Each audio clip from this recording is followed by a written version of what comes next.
Libro Educación Fundamental, Samael Aumbeor. Capítulo 31. Psicología revolucionaria.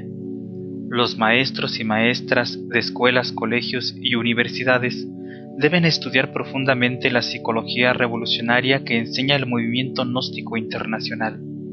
La psicología de la revolución en marcha es radicalmente diferente a todo cuanto antes se conoció con este nombre. Fuera de toda duda, podemos decir sin temor a equivocarnos, que en el curso de los siglos que nos han precedido, desde la noche profunda de todas las edades, jamás la psicología había caído tan bajo como actualmente en esta época de rebeldes sin causa y caballeritos del rock. La psicología retardataria y reaccionaria de estos tiempos modernos, para colmo de desgracias, ha perdido lamentablemente su sentido de ser y todo contacto directo con su verdadero origen. En estos tiempos de degeneración sexual y total deterioro de la mente, ya no solamente se hace imposible definir con entera exactitud el término psicología, sino además se desconocen verdaderamente las materias fundamentales de la psicología. Quienes suponen equivocadamente que la psicología es una ciencia contemporánea de última hora, están realmente confundidos, porque la psicología es una ciencia antiquísima que tiene su origen en las viejas escuelas de los misterios arcaicos.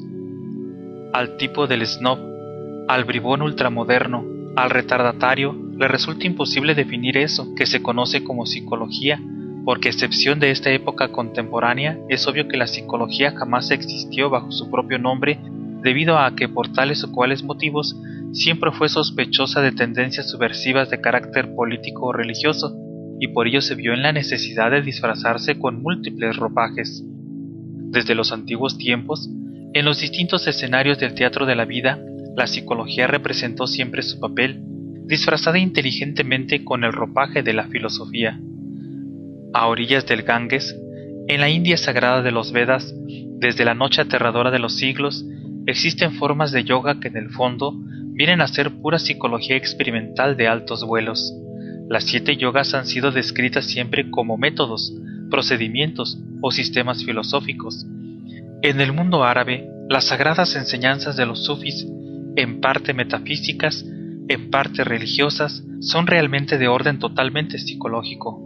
En la vieja Europa podrida hasta el tuétano de los huesos con tantas guerras, prejuicios raciales, religiosos, políticos, etc., todavía hasta fines del siglo pasado la psicología se disfrazó con el traje de la filosofía para poder pasar desapercibida.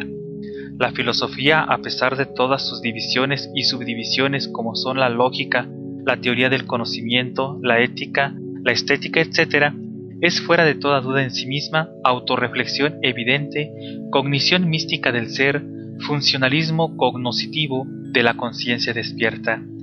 El error de muchas escuelas filosóficas consiste en haber considerado a la psicología como algo inferior a la filosofía, como algo relacionado únicamente con los aspectos más bajos y hasta triviales de la naturaleza humana.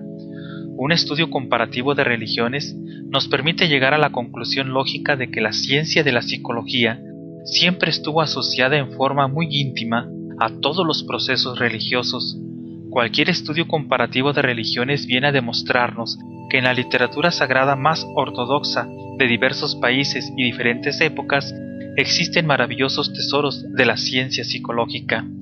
Investigaciones de fondo en el terreno del gnosticismo nos permiten hallar esa maravillosa compilación de diversos autores gnósticos que vienen de los primeros tiempos del cristianismo y que se conoce bajo el título de Filocalia, usada todavía en nuestros días en la Iglesia Oriental, especialmente para instrucción de los monjes. Fuera de toda duda, y sin el más mínimo temor a caer en engaños, podemos afirmar enfáticamente que la Filocalia es esencialmente pura psicología experimental. En las antiguas escuelas de misterios de Grecia, Egipto, Roma, India, Persia, México, Perú, Asiria, Caldea, etcétera, etcétera, etcétera, la psicología siempre estuvo ligada a la filosofía, al arte objetivo real, a la ciencia y a la religión.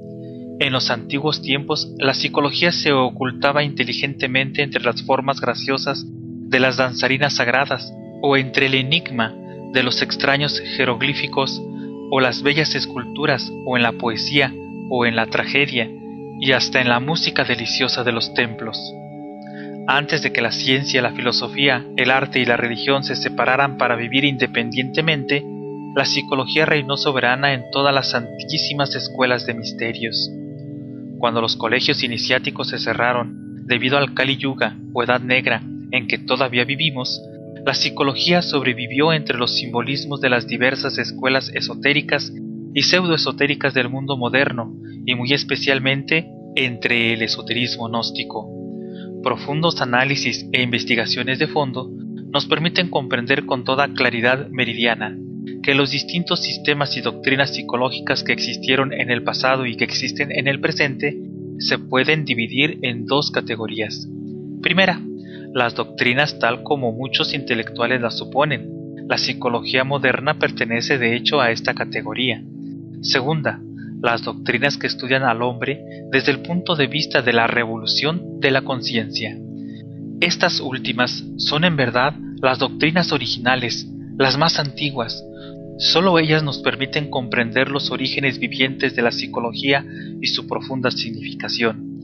Cuando todos nosotros hayamos comprendido en forma íntegra y en todos los niveles de la mente cuán importante es el estudio del hombre desde el nuevo punto de vista de la revolución de la conciencia, entenderemos entonces que la psicología es el estudio de los principios, leyes y hechos íntimamente relacionados con la transformación radical y definitiva del individuo.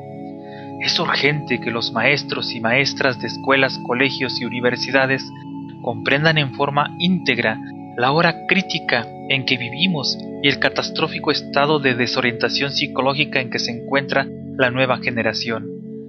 Es necesario encauzar a la nueva ola por el camino de la revolución de la conciencia, y esto solo es posible mediante la psicología revolucionaria de la educación fundamental.